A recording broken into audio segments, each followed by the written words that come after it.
insane. But again, I think the oldest profession in the book, human connection, these kind of things. That is the Let me say, nicest way to say sex I've ever heard in my life. I you love it. know, Thank you. I'm a gentleman. What can I say? The If we take a step back, what's the inevitability here? Is the government going to abandon all these middle class people and voters? Actually, probably, Definitely not the voters. yeah, especially in the blue states, actually.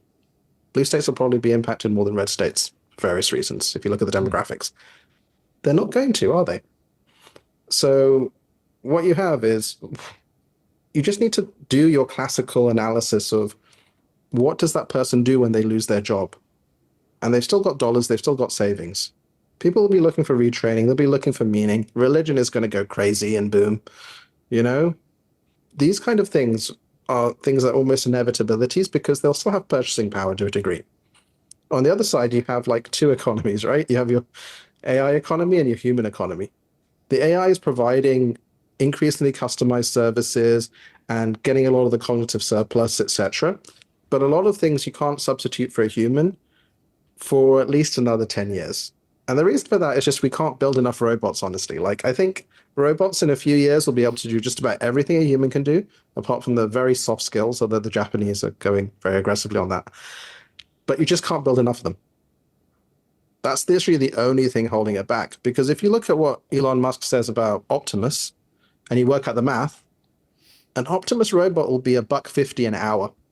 Jesus. You just work out the math. It's $20,000. Wow. You have a depreciation schedule. And again, you look at Unitree and other ones, like they have fine finger manipulation now. They can make recipes, they can do all this.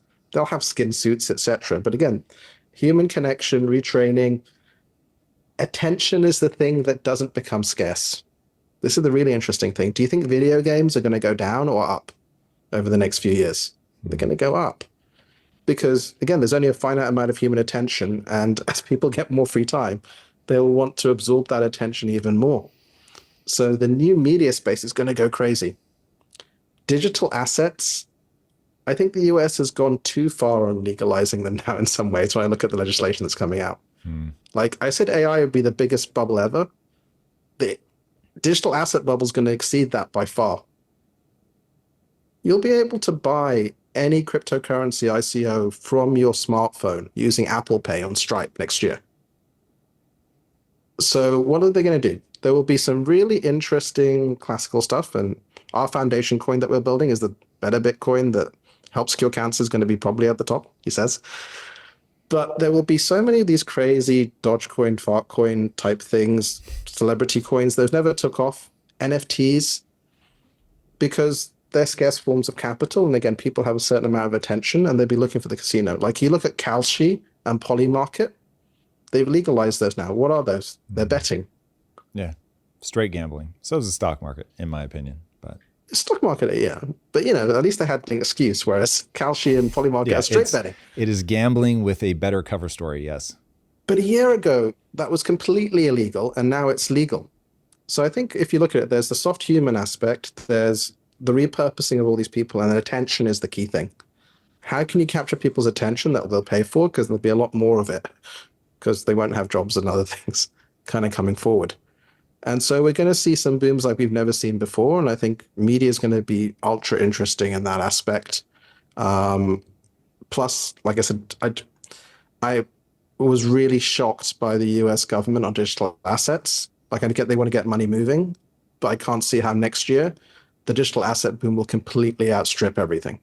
Hmm. Actually, it's interesting to see this. If you look, OpenAI Anthropic this year probably did $20 billion of revenue. The entire listed software sector in the US will do 40 billion in incremental revenue. Whoa. Crypto has done 150 billion in net inflows. Jesus. And next year, is that going to go down or up? It's going to go Hmm. absolutely ballistic. Okay, but so So how are you treating that as an investor? By the way, do you still actively invest, at least for yourself? no, I've gone all in on my new thing. So I mean, like we've got a Bitcoin competitor coming out, Foundation Coin, or complement, shall we say. It's 99% the same code, but every coin cell goes to supercomputers for cancer, education, etc., and giving people free AI.